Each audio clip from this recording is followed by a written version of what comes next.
حرم کی فضاؤں میں جا رہی ہے. یہ ایسے منظر ہیں کہ اس پر سبحان اللہ کہنے کو دل چاہتا ہے. خانہ کعبہ کے اطراف پرندوں کا طواف یہ روح پرور مناظر ہیں.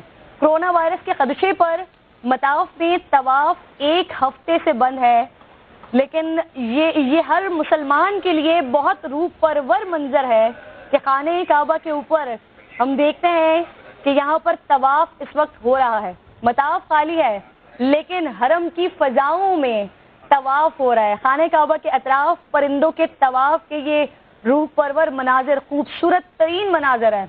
کرونا وائرس کے خدشے پر مطاف میں طواف ایک ہفتے سے بند ہے اور ہم لوگوں کے اس پر تاثرات دیکھتے ہیں. کچھ افسوس کا اظہار کرتے ہیں، کچھ یہ کہتے ہیں کہ شاید اللہ رب العزت ہم سے ناراض ہو گیا ہے، اس وجہ سے اپنے قریب آنے نہیں دے رہا ہے، طواف کرنے نہیں دے رہا ہے. لیکن یہ آپ دیکھیے، یہ آسمان پر اللہ رب العزت کی ثنا خوانی ہو رہی ہے، اللہ رب العزت کے حرم کا طواف ہو رہا ہے. بہت خوبصورت منظر اس وقت آنکھوں کو دیکھنے کو مل رہا ہے جو بہت ہی زیادہ بھا رہا ہے، بہت خوبصورت لگ رہا ہے کہ یہ دنیا، یہ چرند پرند اللہ رب العزت کی ثنا خوانی کے لیے بنائے گئے ہیں، اور اگر زمین پر انسان نہ کر پائیں تو آسمان پر یہ پرندے موجود ہیں جو حرم کا طواف کر رہے ہیں.